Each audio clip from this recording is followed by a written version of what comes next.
can I just say something? You've been using the same tote bag for like 2 years, and one of the handles is starting to go. I saw a really good deal on a new one last week. Marcus, I don't need a new bag. The handle is fine. It's fraying. It's character.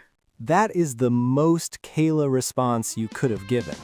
Hello, everyone, and welcome to Almost Fluent. I'm Kayla. And I'm Marcus, and today we are talking about advice. Specifically, giving it, asking for it, and navigating all the awkward moments in between. Because, as you may have just heard, I have a small problem with offering it when nobody asked. A small problem. We'll get into it.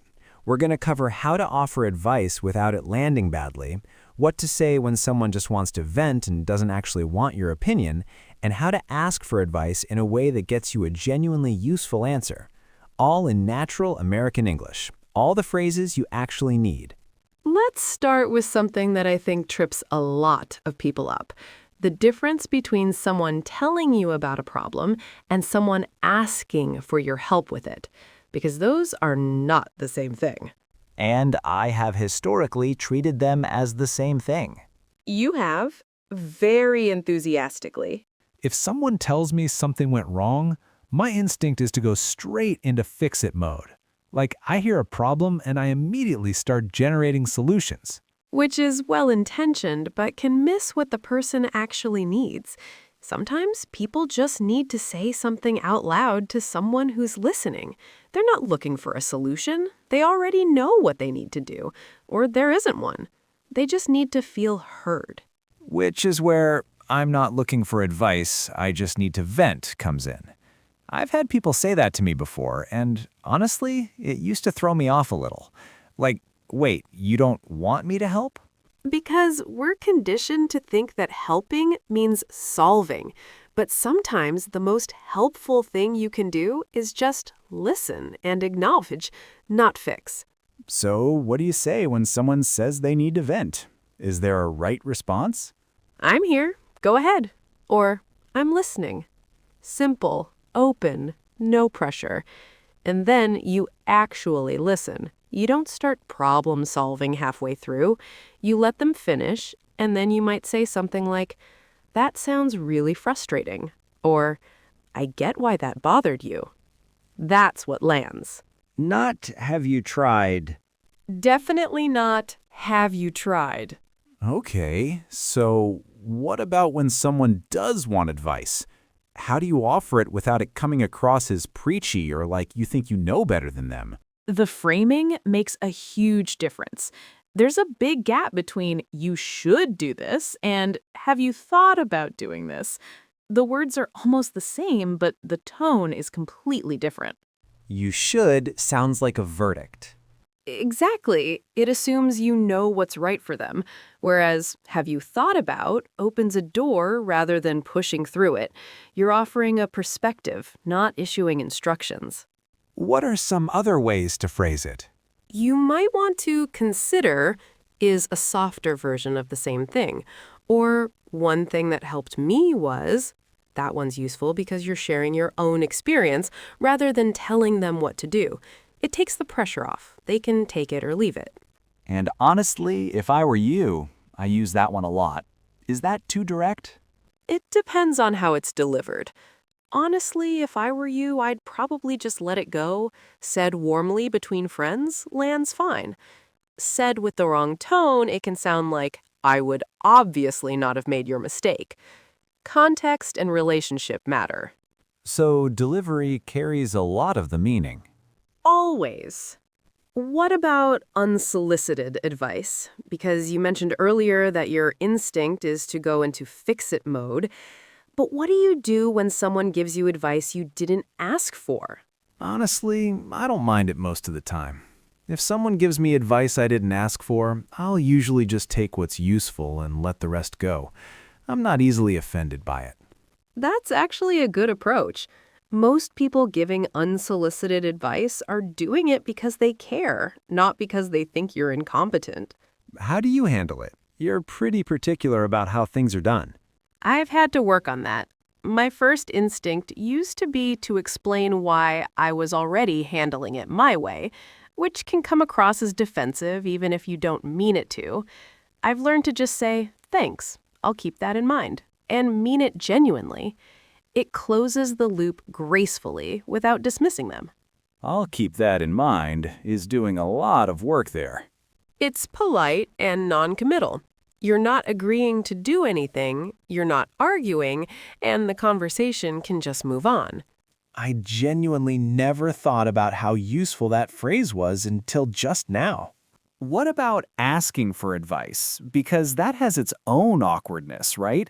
Like sometimes people ask for advice, but they've already made their decision and they just want someone to validate it.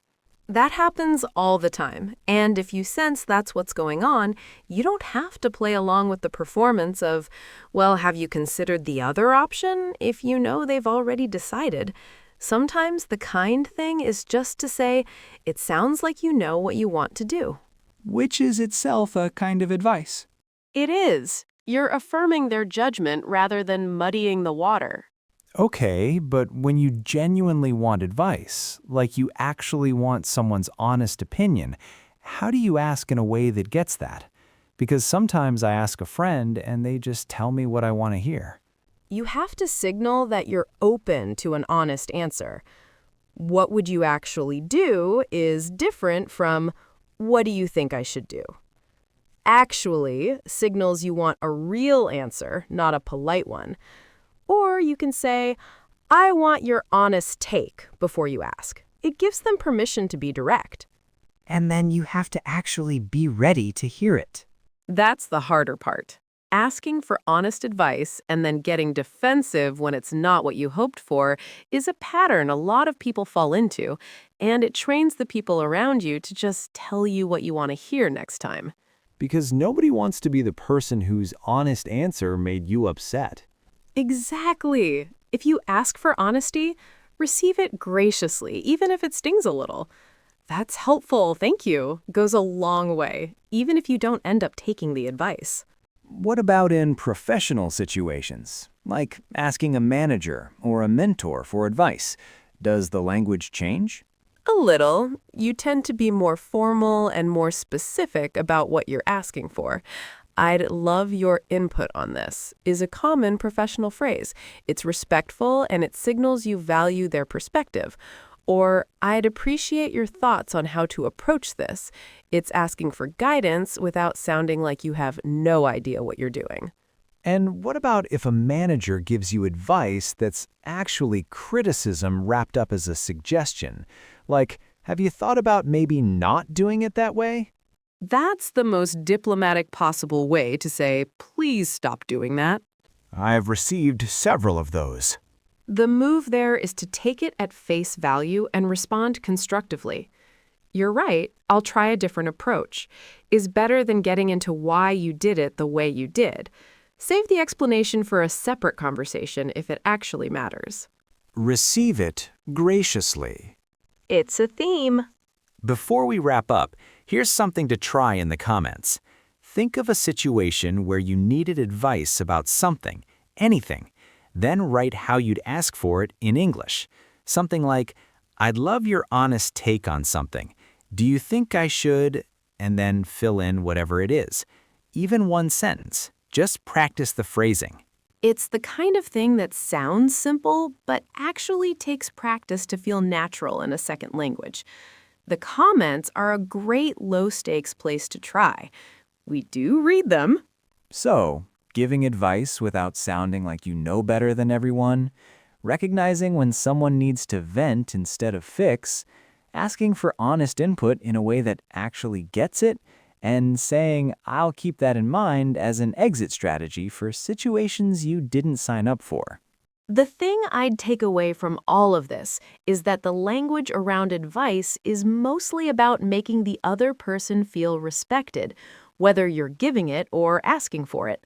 A small shift in phrasing can completely change how something lands, and that's just as true in your second language as in your first. And remember, Every real conversation you listen to in English is building something.